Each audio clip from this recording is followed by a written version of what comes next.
Hello and welcome to the detailed explanation of Act 2, Scene 1 of Julius Caesar. This is one of the important scenes where there are a lot of important questions that could come. So please pay attention. So before we go into the detailed explanation, first let me give you a gist of what is going to happen in this scene. So this scene takes place in Brutus's orchard and he is seen to be impatient, worried about the situation of Rome. He is in a conflict between his love for Caesar and the honor towards Roman Republic. Finally, he decides to join the conspiracy as he fears that Caesar might become too powerful and become a tyrant. At the end of the scene, they decide to meet at the capital and convince Caesar to come. Meanwhile, Portia, who is Brutus's wife, is troubled by the impatient state of Brutus and begs him to reveal what is troubling him. And Brutus promises that very soon he would do that. So now let's go into the line-by-line explanation. So you can see here Brutus is impatient and he is calling Lucius, his servant, and saying, I cannot tell by the position of the stars, saying how near it is to the day. And he says, I wish I could sleep so soundly like how you sleep. Lucius, get up, is what Brutus said. Lucius says, did you call me my lord? So Brutus says, get me a taper, means a candle in my study, Lucius, and when it is lighted, come and call me. Lucius says, I will, my lord, and he exits. So here is Brutus's soliloquy or monologue, and this is very, very important. This has appeared in the exam many a time, so please pay attention. It must be by his death, and for my part, I know no personal cause to spurn at him. So he's saying that the only way is to now kill Caesar. I don't have any personal grudges against him, but it should be done only for the general good of Rome. He would be crowned. How that might change his nature, that's the question. So he's saying if he is crowned, how will the nature of him change? That is the question. It is the bright day that brings forth the adder, in saying, just like how a sunny day causes a poisonous snake to come out, and that caves weary walking, that makes careful walking necessary. Crown him that. So if we crown him, and then I grant we put a sting in him, that at his will he may do danger with. So we're saying if we crown him, we will be giving him the power to do evil or dangerous things, like as if he wanted to. That abuse of greatness is when it disjoins remorse from power.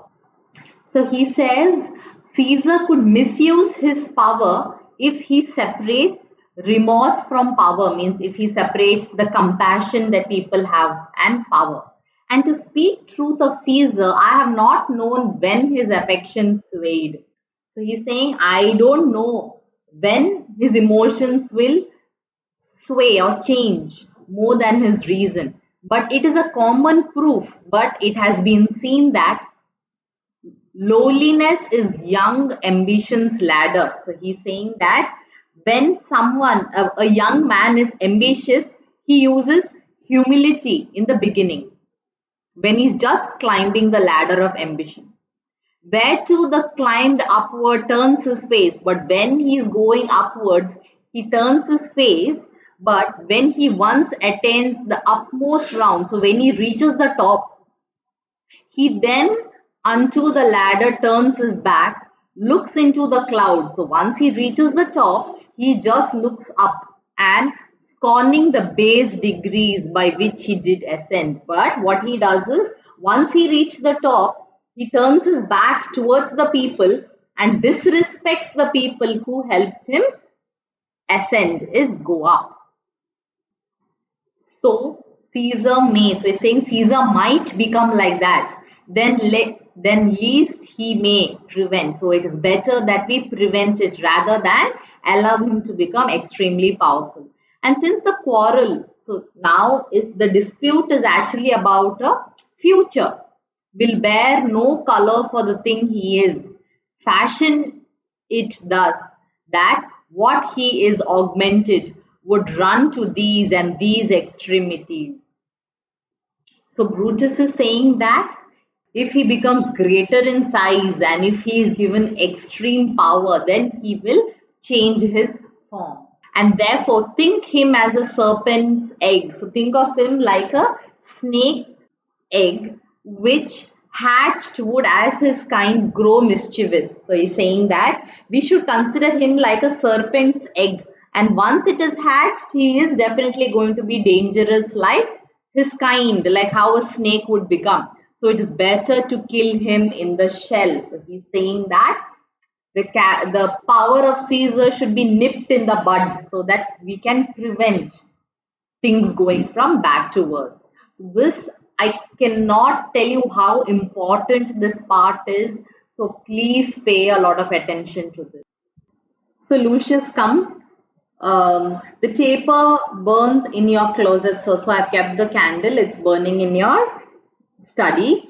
Searching the window for a flint, I found this paper thus sealed up, and I'm sure it did not lie there when I went to bed. So he gives him the letter saying that I found this, and I was sure this wasn't there before, but now someone has dropped it for you. Brutus says, get you to bed again, it's not day.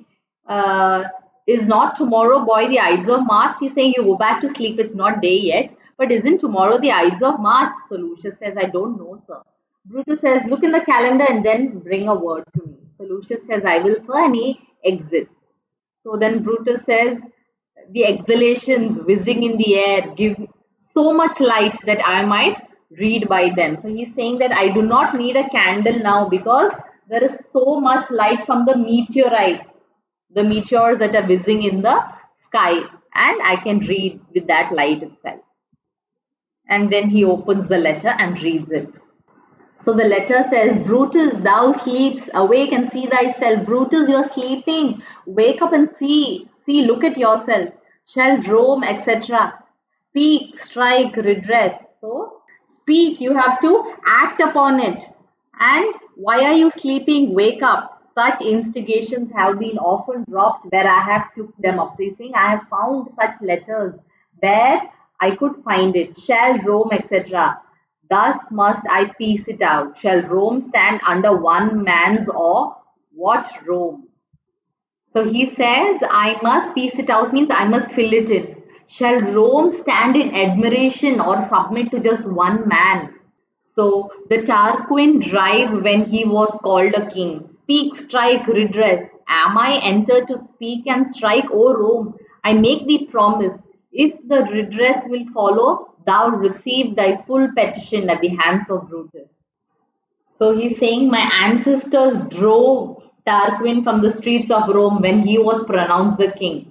So now, speak, strike, redress. So my ancestors, they took action. So he's saying, am I asked to take action, to speak and strike? Oh, Rome, then I make a promise that if you seek justice, you will receive it from my hand, and I promise it. And that is when Lucius enters. So Lucius says, sir, March is wasted 15 days. So 15 days has passed means it is the 15th of March, the Ides of March. Knock within. Brutus, it's good. Go to the gate. Somebody knocks, and Lucius exits. Since Cassius first did when me against Caesar, I have not slept. So he's saying, since Cassius has first made me against Caesar or began to turn me against Caesar, I have not slept. Between the action of a dreadful thing and the first motion, all the interim is like a phantasma or a hideous dream. So he's saying between the planning of a very dreadful thing and between the action, so the in-between part feels like an unreal or a horrible dream. Phantasma means what is not real. Feels like fantasy or a dangerous dream.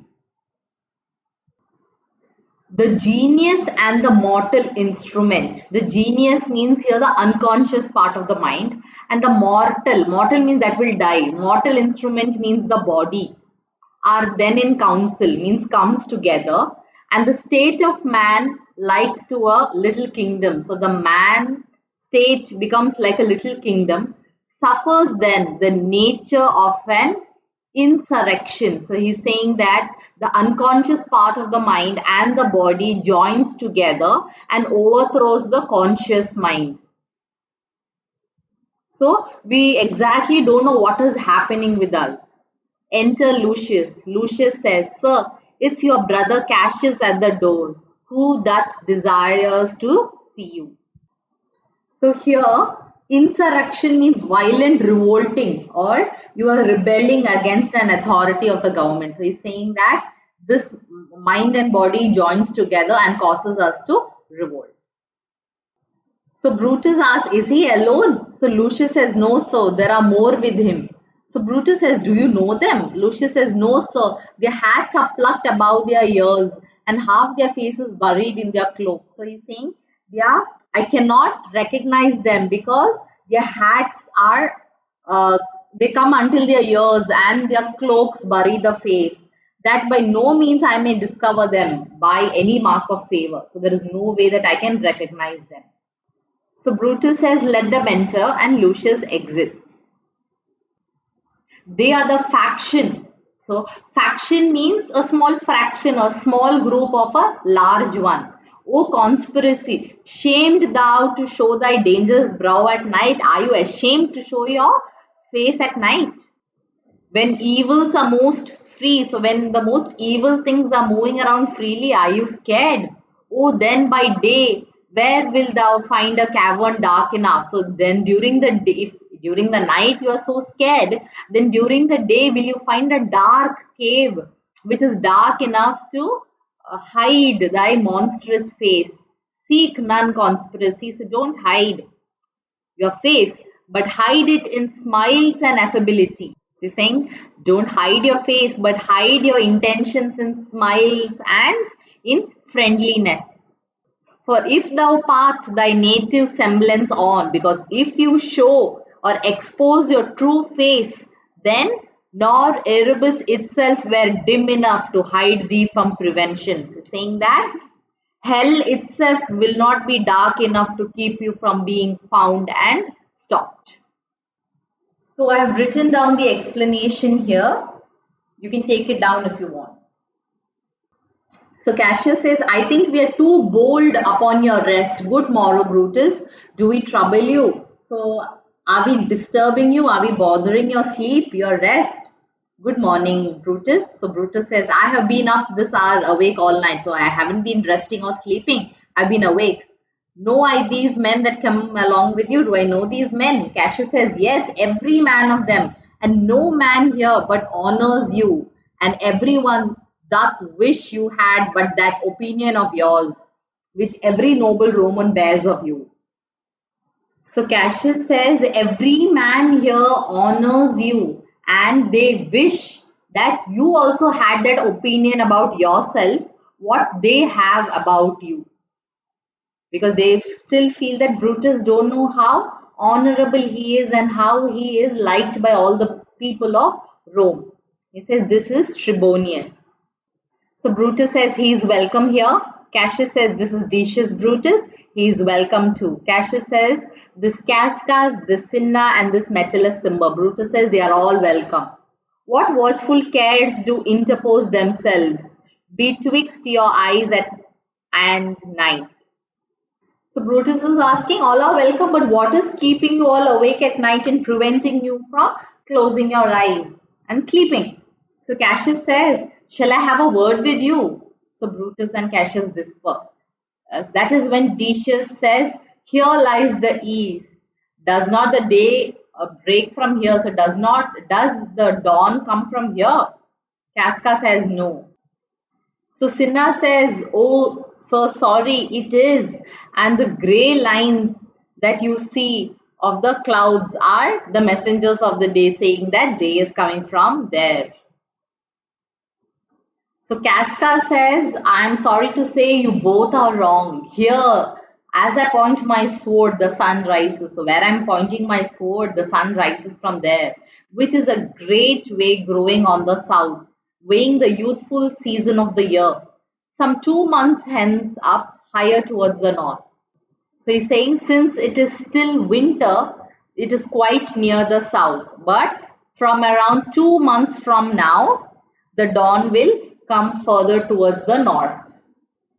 He first presents his fire, and the high east stands as the capital directly here. So he's saying, and east is where the capital stands here. So Brutus is now coming forward with Cassius and says, give me your hands all over one by one. And Cassius says, and let us swear our resolution. So let us take our oath. So Brutus has done actually a lot of mistakes, which causes a lot of trouble. And the first mistake that Brutus done is telling them not to take an oath.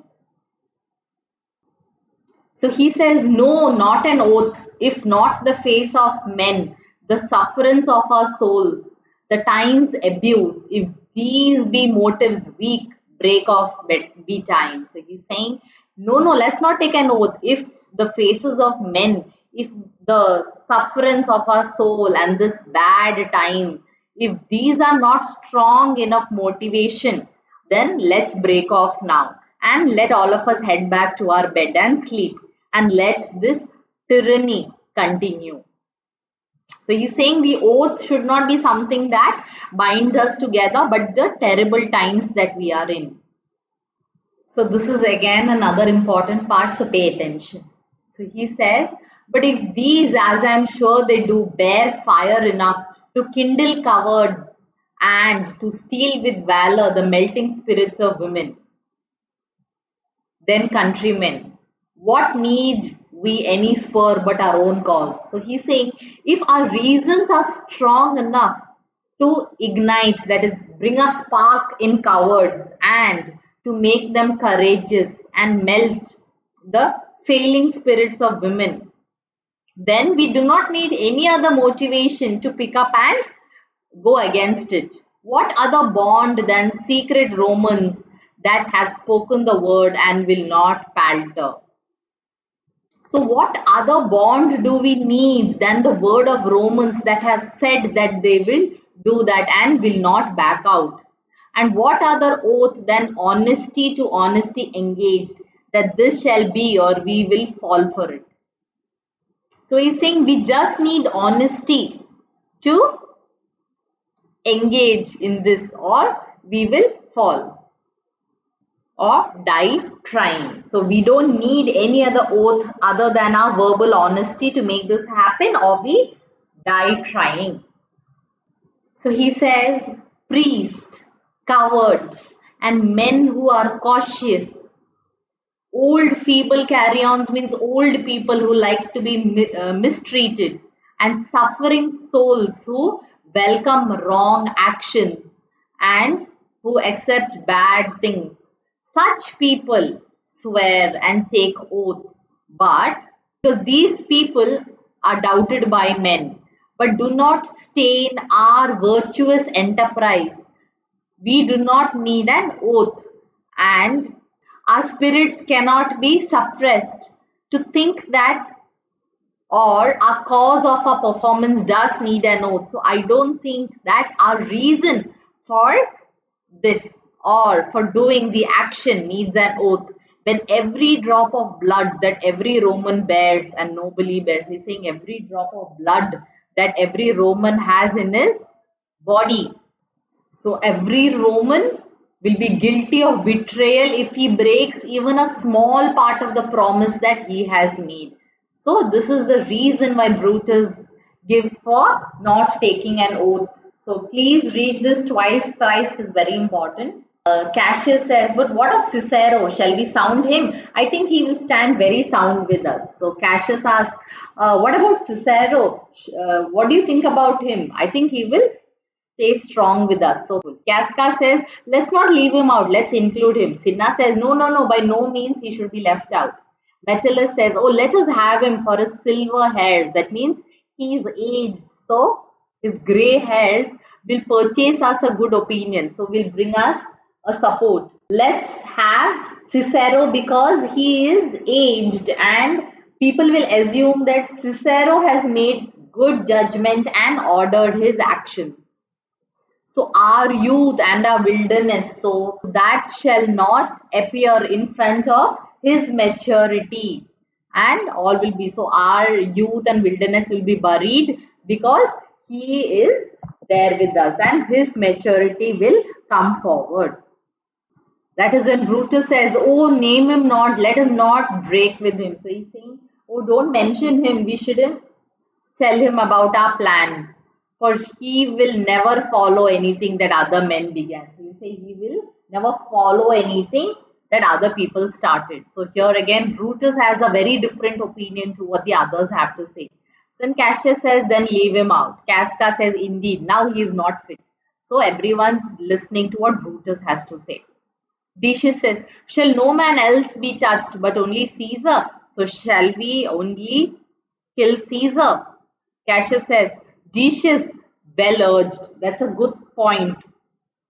I think it is not meet Mark Antony, so well beloved of Caesar, should outlive Caesar. So I don't think Mark Antony should live beyond Caesar. We should kill him as well. We shall find of him a shrewd contriver, and you know his means. If we improve them, may well stretch so far as to annoy us all, which to prevent let Antony and Caesar fall together. So Casca says he's a very crafty, a very sly planner. He will use his resources, which is wealth and reputation, and he can cause problems to us. So in order to prevent that, let both die together. So Cassius made actually a very good point here. So this is another huge mistake that Brutus made by convincing them not to kill Mark Antony. Again, very, very important part. Please pay attention here. So Brutus says, our action will seem too bloody, Cassius, to cut off the head, that is, to here head off means Caesar, and then hack the limbs. So here limbs are the arms. So he's saying if we cut off the head, that is more than enough then again to cut the arms, because if you cut the head, the person is dead. Like anger in death and jealousy afterwards.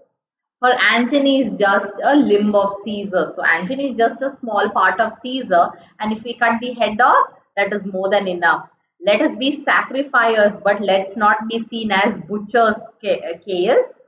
We all stand up against the spirit of Caesar. So we are against the spirit of Caesar, and when we kill the spirit of a person, now there is no bloodshed there. So then we could come by Caesar's spirit and not dismember Caesar. But alas, so it will not seem like we are killing Caesar, but alas, Caesar must bleed for it. Caesar has to pay for what he has done. And gentle friends, let's kill him boldly, but not wrathfully, means with anger. Let's carve him into a dish that is fit for the gods, not kill him and make him carcass, means a dead animal which is just only fit for dogs. Let our hearts as subtle masters do. So let our hearts be like subtle masters who provoke the servants to act in anger and then disapprove of the deeds. This shall make our purpose necessary and not envious. So we will seem like this purpose of ours is necessary and not doing it out of jealousy. With so appearing to the common eyes, we shall be called healers and not murderers. So here Brutus is saying, let's not come across as butchers who will hack Caesar's body into pieces, but we have come across Caesar's spirit and we know that it is not good for the future of Rome. So we should kill him and he should bleed for it. But let's do it boldly and confidently and seem like we are healers and not bad murderers. And he says, think of Mark Antony only as an arm of Caesar, and when the head is cut off, he will be helpless. So Cassius says, yet I fear him, for in the engrafted love he bears for Caesar. He's saying, but I'm still scared because he has a lot of deep-rooted love for Caesar. So Brutus says, alas, good Cassius, don't think of him. If he loves Caesar, then all that he can do is just grieve to himself and then think about Caesar and die for Caesar. And we know that he loves sports, fun, and company of people. So he will get into that. He will not think about revenge. So Trebonius is saying there is no fear in him, let him not die, for he will live and laugh at this hereafter. So let's not fear him. The clock strikes. Brutus says, oh, count the clock. So he says, Cassius says, it is 3 o'clock. Trebonius says, now it is time to part our ways. So Cassius says, but it is doubtful whether Caesar will come today to the capital or not, because he is growing superstitious. So lately he has become very superstitious from the main opinion he held once. So once he was not this superstitious, but now he has lately grown out to be of fantasy, of dream and ceremonies. So Cassius says that he has become superstitious and listens to fortune tellers, interpreters, and has been doing rituals. And also, there have been strange omens that have been taking place in Rome now, and this unusual terror of the night, and also the advice of fortune tellers, there is the augurers, might prevent him from coming to the capital today. So Decius Brutus says, never fear that. For if he so resolved, I can oversway him. So he is saying, I can persuade him, for he loves to hear. So he's saying that unicorns, they can be trapped, tricked and trapped.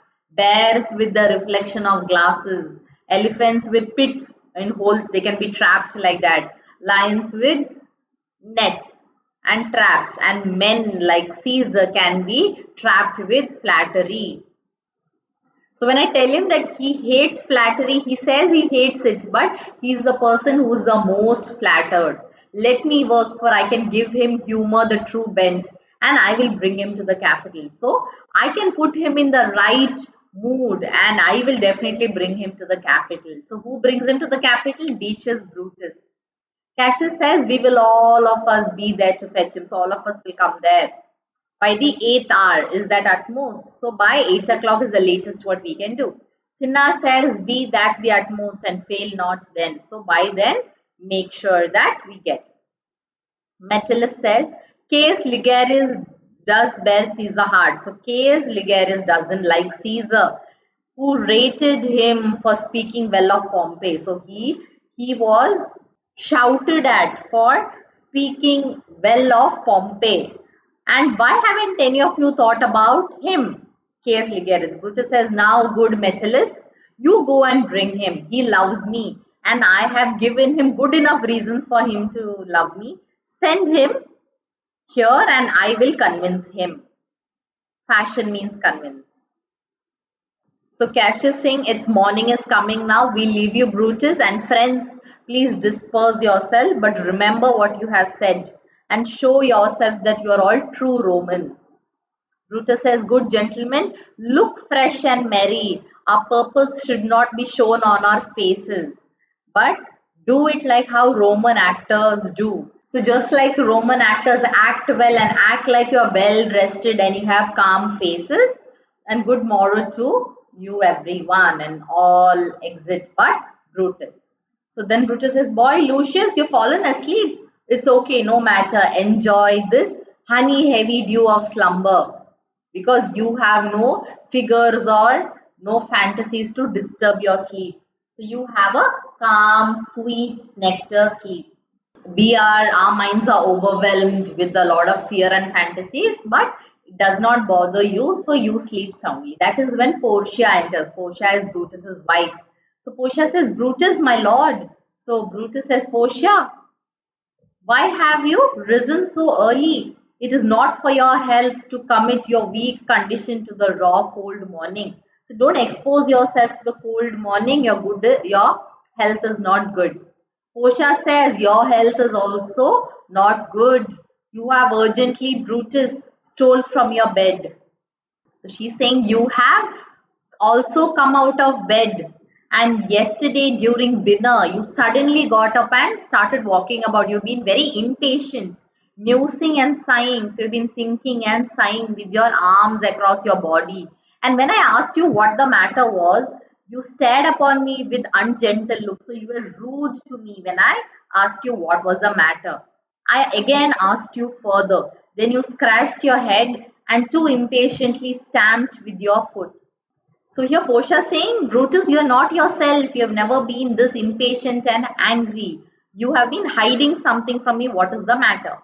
And even on me insisting, you have not answered. But with an anger wafture of your hand gave sign for me to leave you. So I did leave you, fearing to strengthen that impatience. So I was scared that I will anger you further. So I did not stick and ask you. I left, which seemed too much enkindled, and withal hoping it was but an effect of humor, which sometimes hath this hour with every man.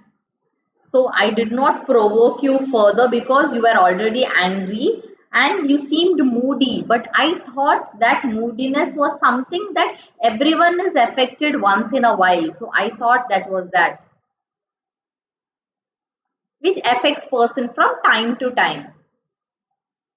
But this something that is bothering you is not letting you eat, not letting you sleep.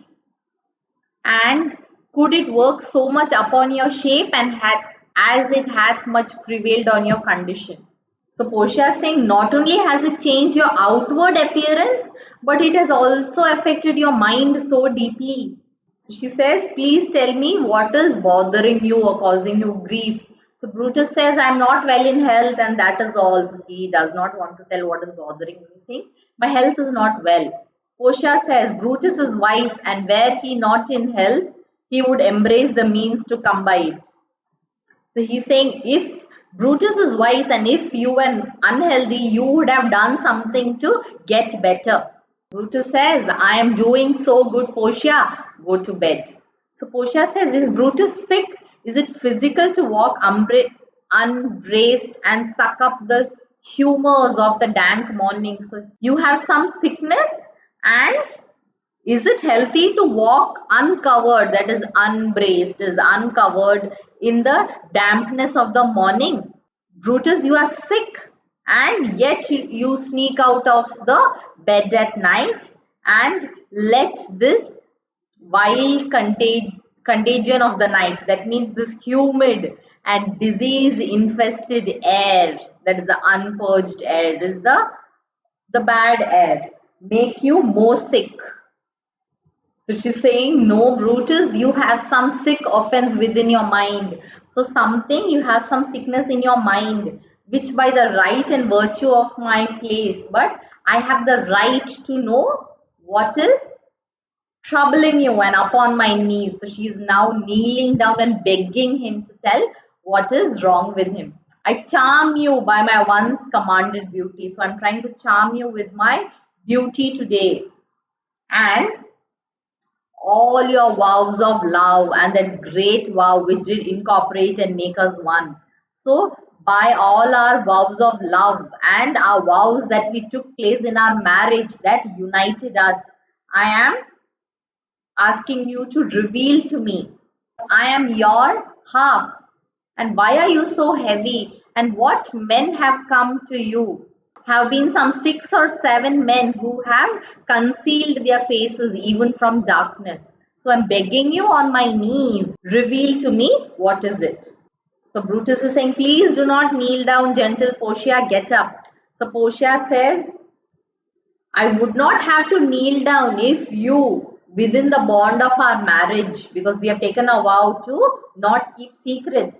Tell me, Brutus, is it expected I should know no secrets that appertain to you? So, should you keep secrets to me that is not pertaining to you? So, I am loving to you only in certain limitations. That is, do I have to only give you meals, comfort your bed, and talk to you sometimes? So, am I supposed to be there only in your good pleasure? But if I am not included in other parts of you, I am a whore and not your wife.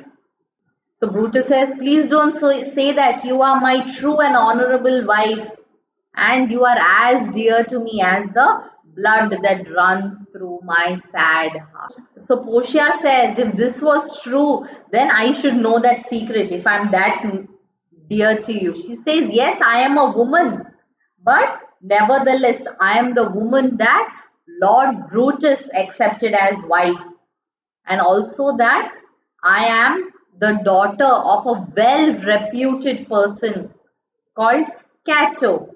And do you think I am not stronger than the other woman by having such a strong father and a husband?